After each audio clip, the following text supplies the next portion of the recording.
자리에 앉아서 하나님의 말씀을 보겠습니다.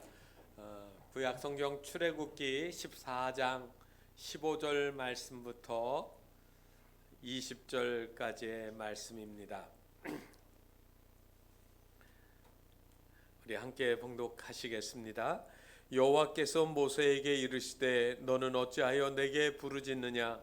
이스라엘 자손에게 명령하여 앞으로 나아가게 하고 지팡이를 들고 손을 바다 위로 내밀어 그것이 갈라지게 하라. 이스라엘 자손이 바다 가운데서 마른 땅으로 행하리라. 내가 애굽 사람들의 마음을 완악하게 할 것인즉 그들이 그 뒤를 따라 들어갈 것이라. 내가 바로와 그의 모든 군대와 그의 병거와 마병으로 말미암아 영광을 얻으리니 내가 바로와 그의 병거와 마병으로 말미암아 영광을 얻을 때에야 애굽 사람들이 나를 여호와인 줄 알리라 하시더니 이스라엘 진앞에 가던 하나님의 사자가 그들의 뒤로 옮겨가매 구름 기둥도 앞에서 그 뒤로 옮겨 애굽진과 이스라엘 진 사이에 이르러서니 저쪽에는 구름과 흑암이 있고 이쪽에는 밤이 밝음으로 밤새도록 저쪽이 이쪽에 가까이 못하였더라. 아멘. 우리 하엘 찬양단의 찬양이 있겠습니다.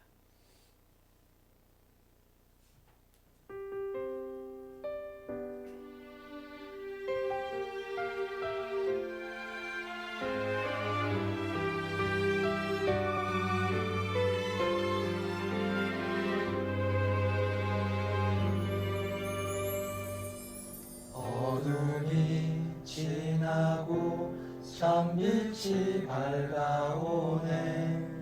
이제 어둠을 떠나 빛으로 나아오라. 힘 속에 있는 자 어둠 속을 걸으니 어둠이 그 눈을 가리우네.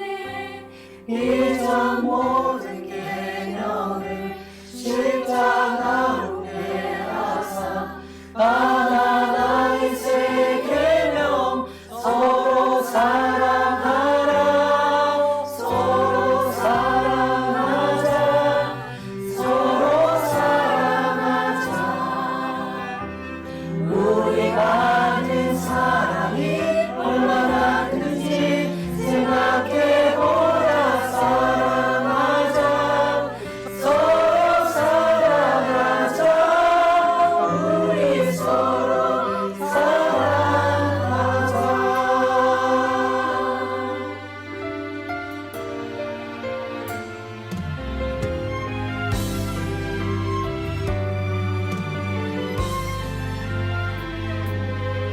어둠이 지나고 참빛이 밝아오네. 이제 어둠을 떠나 빛으로 나아오라. 힘 속에 있는 자 어둠 속을 걸으니 어둠이 그 눈을 가리우네. 이전 모든 계명을 십자가로 매하사 하나의 새 계명 서로 사랑하라. 서로 사랑하자. 서로 사랑하자.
시도를 했는데 아주 잘 된 것 같습니다. 아마 노래 집에서 연습을 이전보다 더 많이 하지 않으셨을까 싶습니다.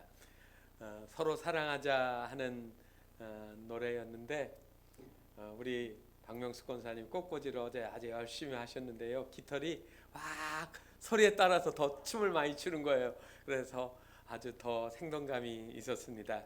오늘 하나님이 새해를 맞이한 우리 모든 교우들에게 풍성한 은혜와 축복으로 함께 하시기를 축원합니다. 새해 첫 주일 제가 하나님의 말씀을 준비하면서 저 나름대로 많은 은혜가 있었습니다. 오늘 말씀의 제목은 내 지팡이를 들라고 하는 얘기입니다. 저도 지팡이 안 들고 있고요. 여러분도 안 들고 있습니다. 지팡이는 나이 들어서 허리가 구부정한 할아버지가 몸을 지탱하지 못할 때 쓰는 것처럼 생각할 수 있지만 우리 하나님은 바로 우리에게 능력의 지팡이를 이 한 해 동안 한 분 한 분에게 주셔서 그 지팡이가 힘이 되고 그리고 그 지팡이를 통하여서 하나님과 동행하는 산 증거들이 많이 일어나기를 바랍니다. 고든 맥도날드가 쓴 유명한 책이 하나 있습니다. 내면 세계의 질서와 영적 성장이라고 하는 아주 유용한 책입니다. 이 책 가운데 보면 이런 내용이 하나 나와 있습니다. 1992년 가을 미국의 유명한 항해가 마이클 프렌트라고 하는 사람이 미국에서부터 프랑스까지 북대서양을 단독 항해하는 이야기입니다. 제가 생각할 때는 그게 대단할까 생각하죠. 그런데 그는 이전에 세계 일주를 혼자서 항해를 했던 경험이 있으니까 별건 아닌 것 같습니다. 그런데 그가 탔던 배가 중요합니다. 그가 탄 그 배는 요트였는데 이름이 뭐냐면 코요테라고 하는 이름을 가졌습니다. 다시 말하면 선박회사에서 그 당시에 그 가장 최신형의 배를 이제 항해를 시켜서 세일즈를 하려고 하지 않았는가 생각이 듭니다. 이 코요테호는 얼마나 최신형이냐면 무전기가 있는데 에펠이라고 하는 이름을 가진 이 무전기는 그동안에는 사람들이 이렇게 지상에서 그리고 바다에서 어느 거리 안에서만 통신할 수 있었는데 최초로 뭐를 가졌느냐면 이 작은 요트에서 인공위성을 통해 가지고 세계 전국 전 어디에서나 다 교신할 수 있게 만들어 놨어요. 그리고 이 배가 가는 위치를 이 GPS가 순간순간마다 다 그대로 그리면 쫓아다니는 거예요. 그러니까 사고가 나도 어떻게 되겠습니까? 사고 나도 얼른 와서 구조할 수 있게 만들어 놓은 거예요. 그리고 이 배가 위험을 당하게 되어지면 배가 균형을 잃거나 어떤 불상사가 일어날 것 같으면 배에서 자동적으로 짧은 그 신호음이 뚜뚜뚜뚜 하고 4번 움직이면 비상 신호가 이렇게 나가게 되어 있습니다. 네, 사람이 손으로 하지 않아도 저절로. 그 다음에 이 배는 무엇보다 배의 중심, 무게 중심이 아래에 묵직한 게 있습니다. 큰 배들이 가지고 있는, 좋은 배들이 가지고 있는 기능 중에 하나가 뭐냐면 벨러스트라고 하는 배 밑에 기다란 쇠뭉치를 달아놓는 거예요. 그러니까 배가 아무리 파도에 휘청휘청 거려도 이 밑에서 무거운 추가 딱 붙잡고 있으니까 절대로 뒤집어질 일이 없게 만들어 놨습니다. 이 훌륭한 배를 세계 당대의 제일 유명한 항해사 마이클 프렌트가 몰고 미국으로부터 프랑스까지 가는 거예요. 사람들은 무슨 생각했을까요? 이 배는 절대로 침몰하거나 그리고 어려운 위험을 닥쳐도 절대로 사람에게는 해로운 일이 생기지 않을 거라고 생각을 했다는 겁니다. 그런데 그 배가 출항한 지 11일 만에 배가 파손되고 말았습니다. 그리고 세계 제1의 항해가였던 마이클 플랜트도 실종돼 버리고 말았습니다. 그렇게 그 배가 자랑하던 최신형 무전기 에펩도 신호음이 4번까지 안 가고 3번 울리고 그냥 끄트지고 말았습니다. 이 배는 조사를 해보니까 나중에 포르투갈 군도에서 배가 뒤집어질 때라 뱃바닥을 하늘을 향해 드러난 채로 떠다니고 있는 것이 발견되었습니다. 그리고 그 항해사는 긴 세월이 지난 지금까지도 그의 시신은 실종 상태로 찾지를 못했습니다. 여러분, 우리가 살아가는 동안에 의지할 만한 것들을 참 많이 만들어 놓고 살아갑니다. 어떤 사람은 내 건강, 어떤 사람은 내 재력, 어떤 사람은 내가 가지고 있는 권력, 뭐 이런 것들이 나의 삶의 안전장치라고 생각을 하고 그것들을 의지해 가지고 뭔가를 하려고 하는 일들을 볼 수가 있습니다. 그런데 어느 순간에 내가 그렇게 의지하는 것들이 산산조각이 날 수 있다는 거예요. 사람이 만들어 놓은 것들은 언젠가 부서질 수밖에 없는 것들, 사라질 수밖에 없는 것들이에요. 그렇다고 하면 여러분, 세상에 영원한 게 무엇이 있는가? 무너지지 않고 없어지지 않는 영원한 것이 무엇이 있는가라는 질문을 할 수밖에 없지 않습니까? 새해를 시작하는 첫 주일, 우리 신앙생활의 가장 근본이 되는 무엇을 의지해야 될 것인가를 생각하고 시작해야 되지 않겠습니까? 이 시간 우리 하나님께서 정말로 우리에게 무엇이 가장 소중한지를 깨닫게 하시는 그러한 주님의 은혜가 있기를 주님의 이름으로 축원합니다. 오늘 우리가 읽은 성경 말씀 본문을 보면 벼랑 끝에 몰린 이스라엘 백성들을 보여주고 있습니다. 이집트를 탈출할 때 이스라엘 사람들 얼마나 흥분하고 감격했을까요? 노예 생활이 끝나는 거잖아요. 한국의 남자들이 군대에서 2년 남짓 근무하다가 이제 전역해가지고 부대를 나올 때 그 얼마나 홀가분한지, 집에 오면 아침부터 하루 종일 늦잠도 자보고 뭣도 해보고 막 꿈들이 얼마나 많은지 몰라요. 아마 이집트를 탈출할 때 그거는 상상도 못할 겁니다. 왜요? 종살이를 400년 했잖아요. 소망 없는 시간들을 살았어요. 흥분과 감격으로 그들은 발걸음을 띄웠고, 그리고 열심히 얼마 후에 걸어서 도착했는데 이게 웬일입니까? 앞에 홍해가 있습니다. 이스라엘 사람들을 내보내놓고 나서 후회한 바로가 안 되겠다, 저놈들 다시 잡아오자, 우리가 험하고 힘든 일을 우리가 할 수 없지 않느냐, 저 이스라엘 사람들을 잡아다가 우리가 이 나라를 다시 세워야 된다라고 생각해서 바로가 그의 최정예 군사들을 이끌고 맹렬하게 뒤에서 쫓아오고 있습니다.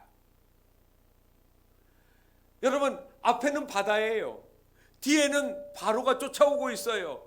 우리가 아는 사자성어로 진퇴양난이라는 말이 바로 이런 거 아닙니까? 나갈 수도 없고 뒤로 갈 수도 없고 어떻게 하겠습니까?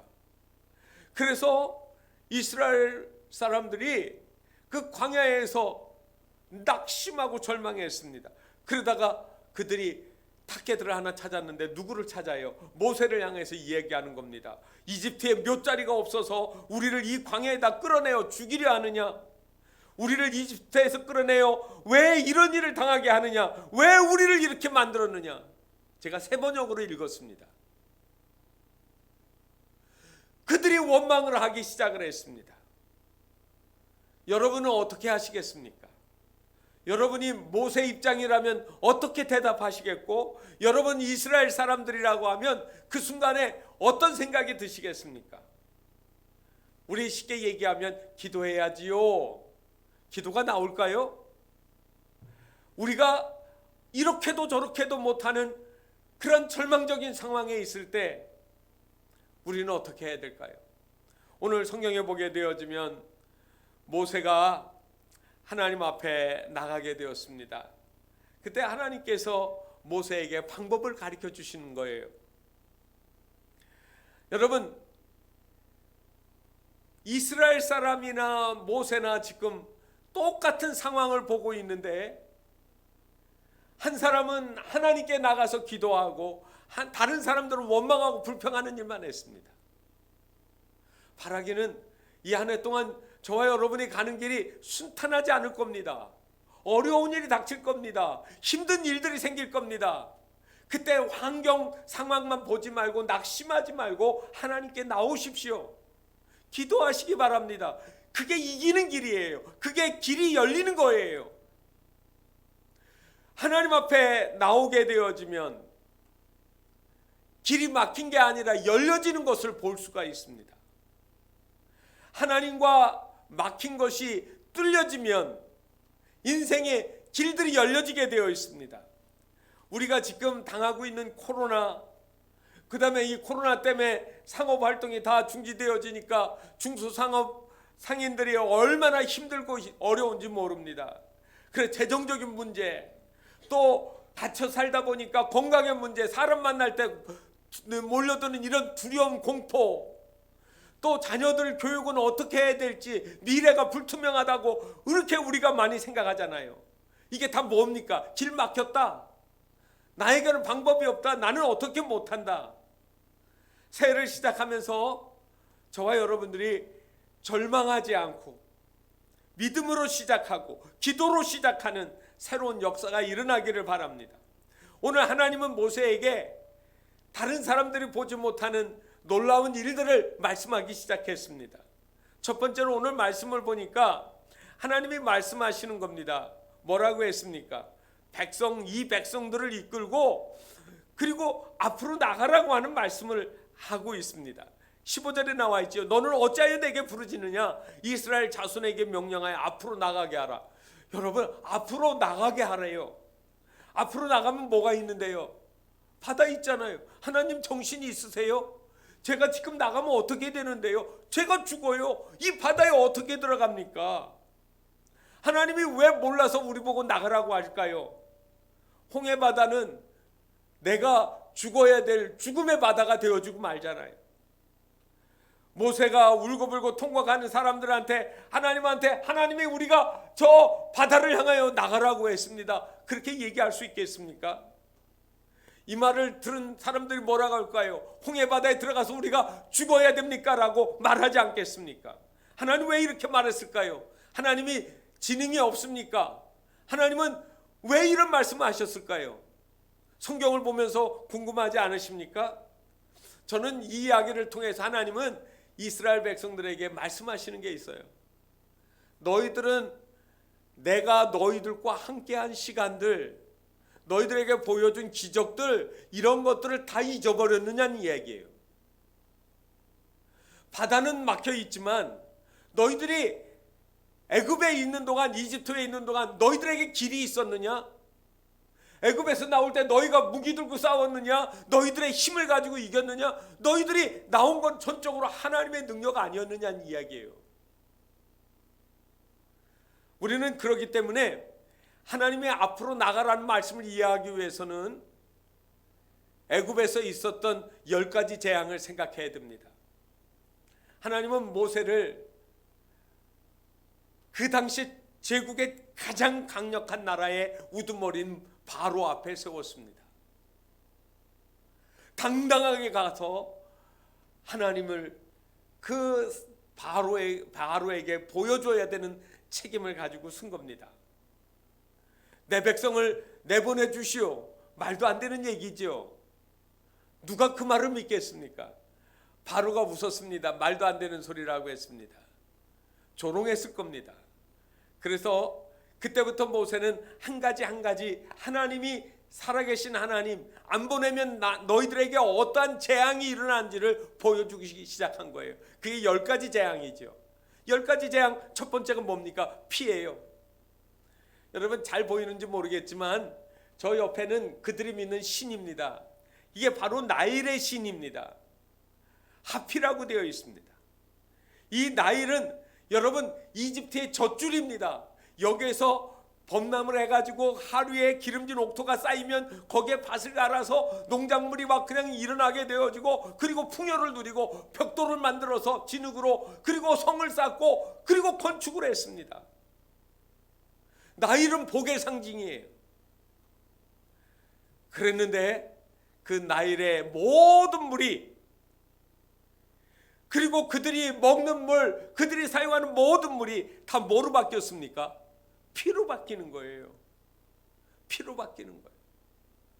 시뻘건 물이 그릇 접시마다 가득하고 강물이 죽은 붉은 물로 흘러내리기 시작하는 겁니다. 저들이 생명이라고 생각하는 것이 어느 순간에 죽음으로 바뀌는 거예요. 이 재앙은 무려 일주일 동안이나 진행이 됐습니다. 일주일 동안 물도 마음대로 먹지 못하고 식사도 하지 못하고 저희들은 얼마나 힘들었을까요? 저들이 의지하던 그 젖줄이 생명의 줄이 아니라는 거죠. 두 번째는 개구리입니다. 이 개구리는 헤케트라고 하는 그 신입니다. 저쪽에 옆에 있는 게 그 신의 모습인데, 이 나일강이 범람을 했다가 이제 홍수가 끝나고 나면 물이 점점 줄어들잖아요. 그러면 이제 그때 사람들이 이제 농경을 시작하는데, 그때 많이 나타나는 게 뭐냐면 개구리입니다. 그래서 개구리가 홍수가 확 범람하고 지나간 후에 개굴개굴개굴하고 우는 소리가 마치 신이 축복하는 소리처럼 듣습니다. 그리고 그 땅에 농사를 지면 막 풍요하게 많은 곡식을 거두는 거예요. 그래서 이 헤케트 신은 다산의 신입니다. 비옥을 가져다 주고 풍요를 가져다 주는 복된 신이에요. 그런데 여러분, 이 복된 상징 심볼 이 개구리 헤케트 신이 지금 어떻게 된 겁니까? 개구리들이 막 올라오기 시작합니다. 어디에서 있는지 알 수가 없어요. 온 땅에 가득합니다. 저 위에 있는 그림 보세요. 집안에 있는 침대, 책상, 그릇, 뭐 어디에든지 있습니다. 이불을 덮고 자려고 이불 속에 들어가는데 이불 속에서 개구리가 뛰어나옵니다. 옷을 입으려면 옷 주머니 안에서 개구리가 어디 있는지 이렇게 가득하고 있습니다. 한마디로 애굽 사람들 사는 곳 전체가 개구리 천지가 됩니다. 개구리는 여러분, 그것이 스치고 지나가는 데마다 오염이 되는 거예요. 그래서 오염된 음식, 밥을 먹으려고 해도, 식사를 하려고 해도 개구리가 뛰어들어와요. 수저후에도, 젓가루에도, 그들이 사용한 모든 거에도 이 그들에게 복을 주리라고 했던 헤케트가 재앙이 되어주고 있는 겁니다. 우리가 의지하던 그 신들, 내가 믿었던 그것들이 재앙이 되는 것들을 경험하는 거죠. 그 다음에는 여러분, 우리가 이라고 하는 거 있습니다. 이의 이, 여러분, 이 이는 출애굽기에 보게 되어지면 모세가 그 흙을 이렇게 집어서 던지면 먼지가 나잖아요. 우리나라처럼 진흙 그런 흙이 아니고 마른 땅, 그리고 사막 같은 데서 그 모래 같은 걸 탁 던지면 먼지가 나는데, 이 먼지가 뭐로 바뀌느냐면 바람이 휙 불면 날라오는 그 먼지가 다 이로 바뀌는 겁니다. 또 다른 말로는 네트라고 하는 말이 나오는데, 이 네트는 뭐냐면 여러분, 그 물 같은 데 보면 얕은데 이 작은 깍딱이라고 하는 거 있습니다. 이 깍딱이가 물으면 아주 가렵고 따가웠고, 또 어떤 때 이게 너무 작아가지고 귀 속으로도 들어가고 코 속으로 들어가고 눈으로도 들어가기도 해요. 그런 것들이 온 땅에 가득하게 퍼져 있는 겁니다. 다시 말하면 흙, 이 흙은 그들의 생명의 소산이에요. 그래서 그 땅의 신, 흙의 신 계부를 그들이 숭상을 했는데, 이 계부가 재앙이 되어지는 겁니다. 하나님은 사람을 흙으로 지으셨습니다. 그리고 거기에다가 생명을 불어넣어 주셨고 생존하게 하셨어요. 저와 여러분이 이 땅에 사는 동안에 먼지와 같은 흙의 존재가 마치 이 땅이 내 영원한 생명인 것처럼 붙잡고 살면 안 된다는 걸 하나님이 가르쳐 주시는 거예요. 네 번째는 파리입니다. 이 파리는 깨끗한 데 있는 거 아닙니다. 이 파리의 신들을 보게 되면 얼굴이 파리 같기도 하고 풍뎅이처럼 생겼습니다. 그래서 이 신의 이름은 케프리라고 하는데, 영생을 가져다 주는 생명의 신이에요. 여러분, 그들이 숭배하는 이 파리의 모습을 가진 신이 지금 어떻게 됩니까? 저 위에 사진은 더러운 곳에 쇠파리들이 가득해서 막 그냥 더러운 것을 핥고 있는 장면이. 그리고 집안에 막 파리떼가 수도 없이 한두 마리 있을 때 파리채로 잡는 거지요. 저렇게 많은데 어떻게 잡습니까? 살래야 살 수가 없어요. 여러분, 생명을 가져다 주는 게 아니라 이 케플이라는 신은 죽음을 가져다 주는 불결의 신, 더러움의 신, 혐오스러운 것들이 되어지고 말았어요. 그 다음에는 우리가 이야기하는 온역 또는 가축돌림병이라고 하는 질병이 번지기 시작을 했습니다. 농경사회에서는 소는 힘의 상징이에요. 그들이 농사 짓는 것들을 소의 힘을 빌려서 하기 때문에, 그리고 소가 주는 우유도 먹게 되어지고 고기도 공급해주는 그런 그들에게 소중한 것이에요. 그래서 그들은 이것들이 정말로 자기들에게 복이 된다라고 생각을 했는데, 그 신이 누구냐면 암소의 형상을 가진 하토르라고 하는 신이고요, 또는 숫소의 모습을 가진, 황소의 모습을 가진 아피스 신, 옛날에 아피스 만년필이라는 게 있는데 그 이름이 그거예요. 황소의 소의 신입니다. 그런데 하나님이 그들이 의지하는 힘을 지금 제거시키는 거예요. 사람이 땅에서 나는 힘을 가지고 사는 것 줄 알면 그거는 잘못된 거라는 거죠.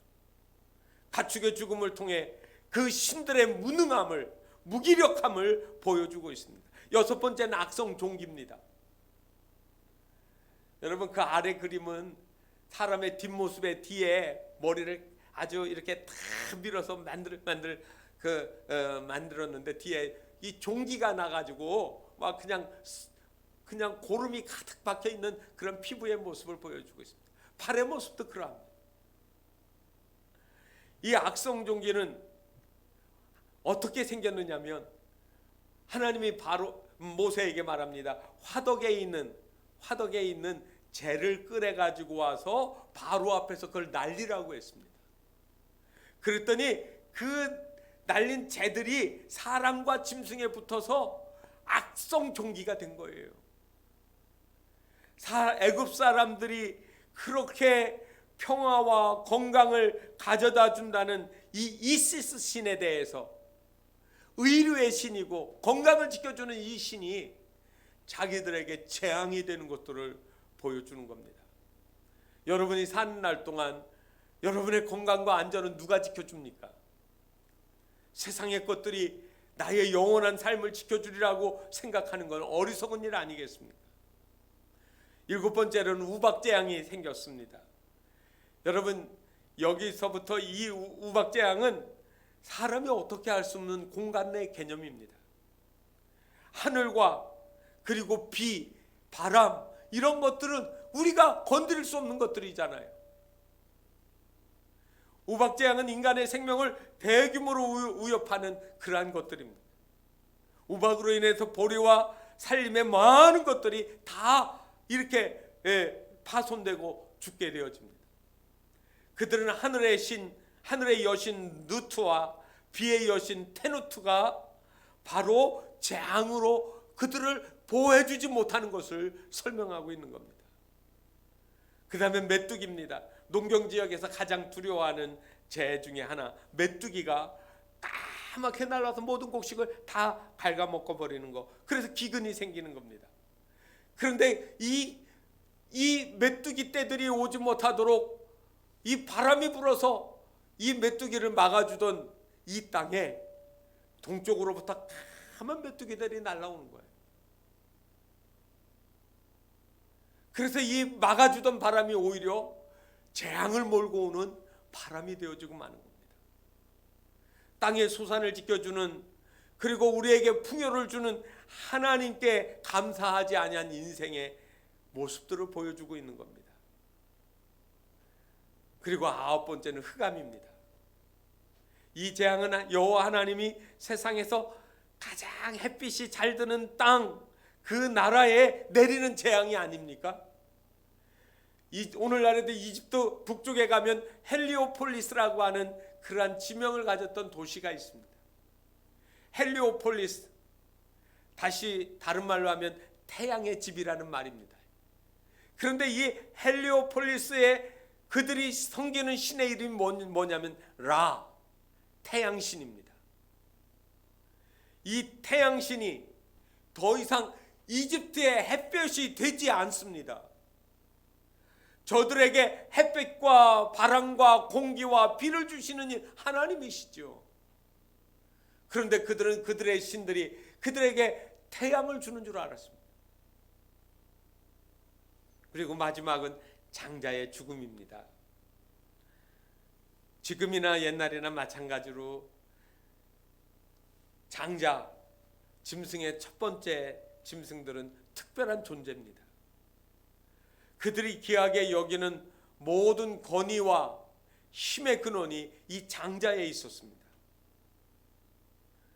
그래서 바로는 바로 태양신 라에 보여지는 현신이 자기였고 바로였고, 자기 아들 왕자는 바로 청년의 육체를 갖춘 호루스 신이라고 생각을 했습니다. 그랬는데 바로 이 아들이 죽음으로 바로는 신이 아니고 그의 왕자도 신이 아니었다라는 사실을 하나님이 보여줬습니다. 이게 10가지 재앙입니다. 제가 길게 이 10가지 재앙을 왜 설명한 줄 아십니까? 너희들이 보고 믿는 거, 너희들이 생각했던 그것들로 판단하지 말고 그거를 따라가지 말라는 겁니다. 너희들이 의지하는 이 세상의 것들을 생각하고 따라가면 이 광야길은 가지 못한다. 너희들은 가나안 땅에 들어가지 못한다라는 겁니다. 새해를 시작하며 여러분들이 이 안에 믿음의 행진을 시작할 때 여러분 믿음으로 시작을 해야지, 보이는 것으로 신앙은 액세서리처럼 생각하면 하나님을 만날 수가 없고 위기를 돌파할 힘도 없다는 겁니다. 지나온 세월 내 인생의 위기 때마다 찾아오셔서 나를 지켜주시고 보호해 주셨던 그 주님을 잊어버리지 말라는 이야기입니다. 이스라엘 백성들은 하나님을 잠깐 동안 잊고 있었던 겁니다. 바로 때문에 잊었습니다. 홍해바다 때문에 잊어버렸습니다.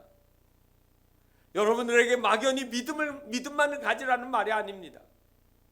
지난 세월 동안 우리가 어려울 때, 고난 중에 있을 때, 우리가 이해할 수 없을 때 순간순간 도와주셨던, 인도하셨던 그 하나님을 상기하고 그 하나님을 신뢰하고 의지하고 가는 겁니다. 믿음은 내 삶의 위기 때마다 하나님께 돌아가는 것을 요구합니다.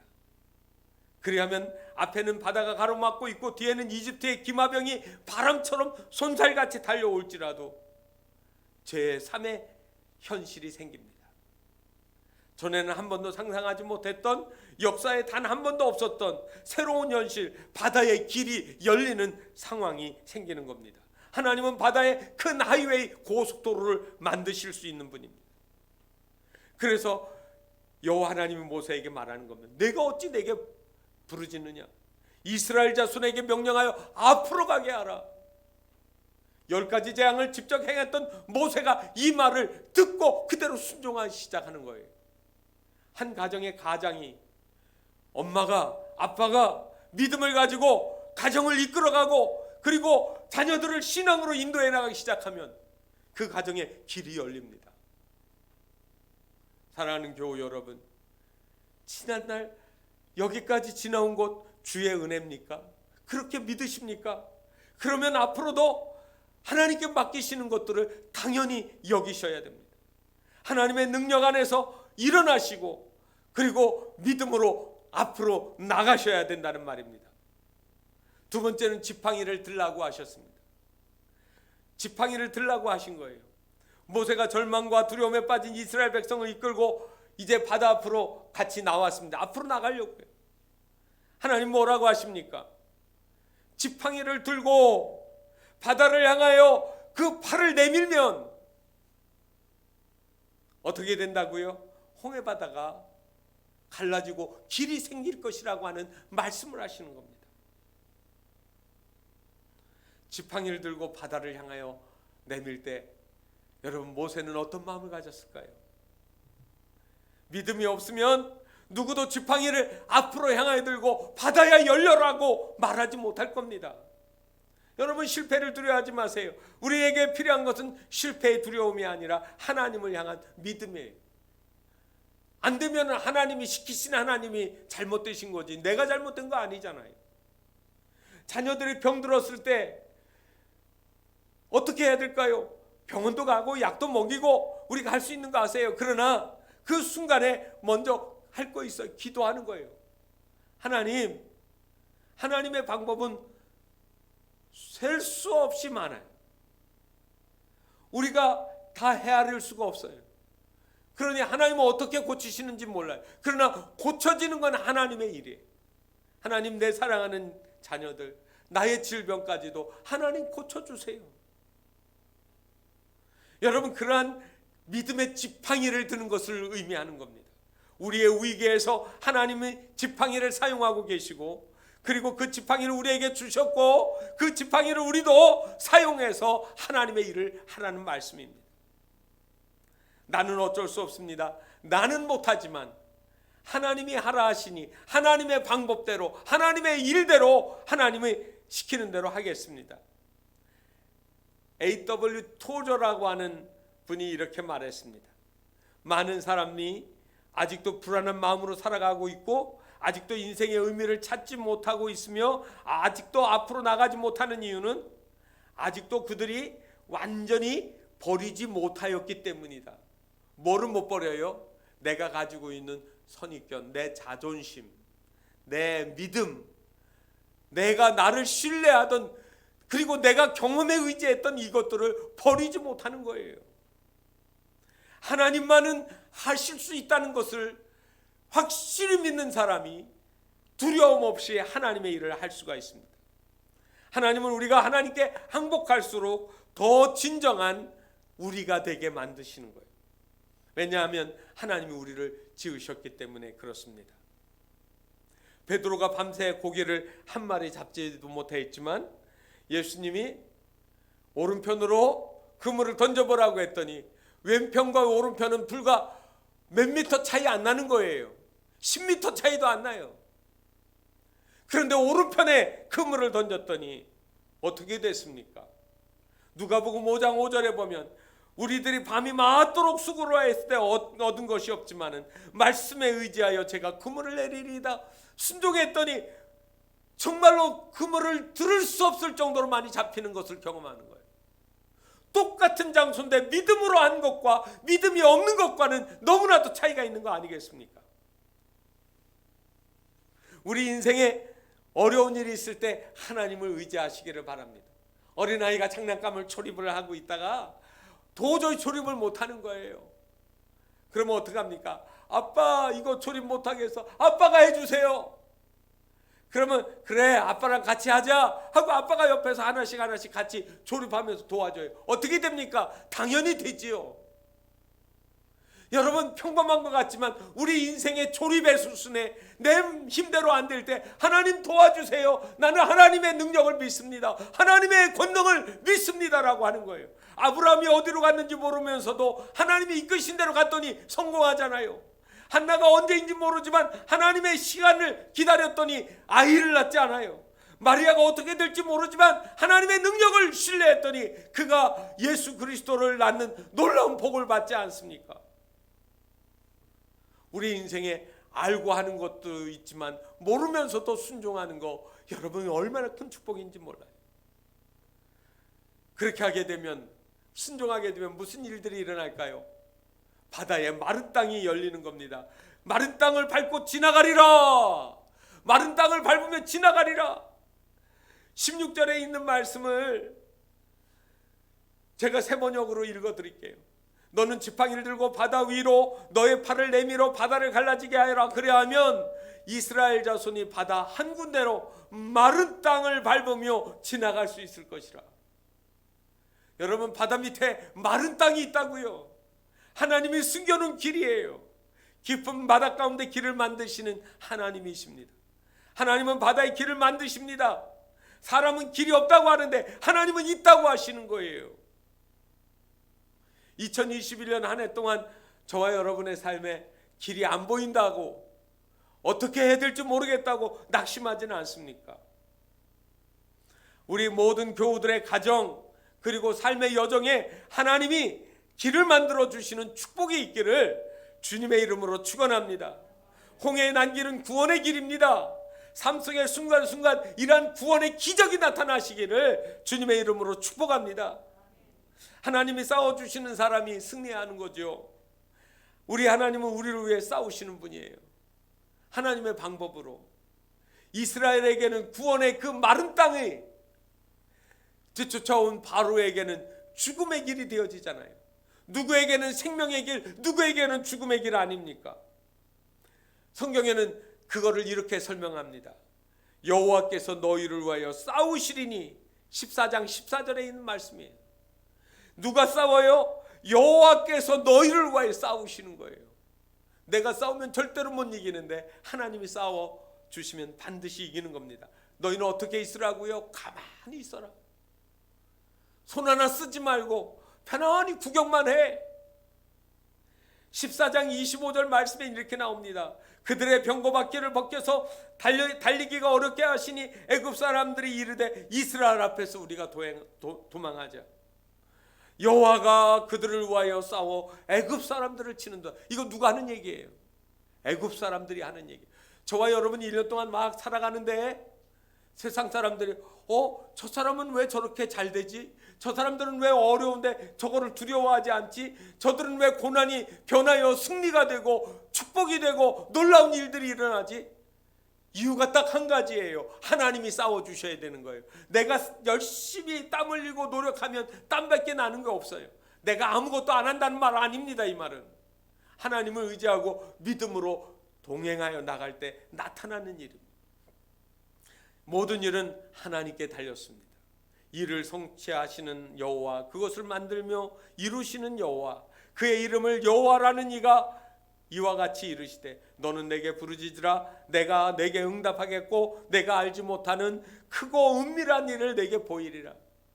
여러분, 이 말씀이 오늘도 우리 귀에, 우리의 믿음 안에 나타나시기를 바랍니다. 하나님은 막힌 길을 여시는 분입니다. 바닷 가운데 길을 만드시는 분이에요. 이 한 해 동안 저와 여러분의 삶에 인생의 길을 열어주시고 그리고 하늘의 문을 열어주시는 놀라운 역사가 일어나기를 바랍니다.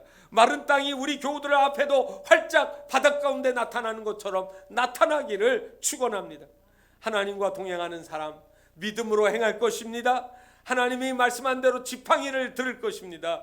그리고 보무도 당당하게 이 바닷길을 걸어나가는 것처럼 여러분의, 우리 모든 교우들의 삶이 이 한 해 동안 이와 같은 능력과 은혜의 기쁨의 삶이 가득하시기를 주님의 이름으로 축원합니다. 기도하겠습니다. 하나님 감사합니다. 아무도 생각할 수 없었던 것, 하나님 아버지, 이전 일을 생각하면 도저히 불가능한 일들인데 하나님이 행하기 시작하니까 애굽 땅의 10가지 재앙을 통하여 저들을 무력하게 만드셨고 또 홍해 앞에서 죽을 것 같았지만 저들을 마른 땅을 만들어 건너게 하셔서 기적을 베푸셨고 승리를 주셨던 하나님, 오늘 이 한 해 시작한 우리 모든 교우들에게 하나님의 놀라운 축복의 역사가 힘있게 일어날 수 있도록 은혜 베풀어 주시옵소서. 눌린 자에게 자유를 주시고 근심하는 자에게 평안을 주시고 하나님의 위로와 기쁨이 가득하게 역사하여 주시옵소서.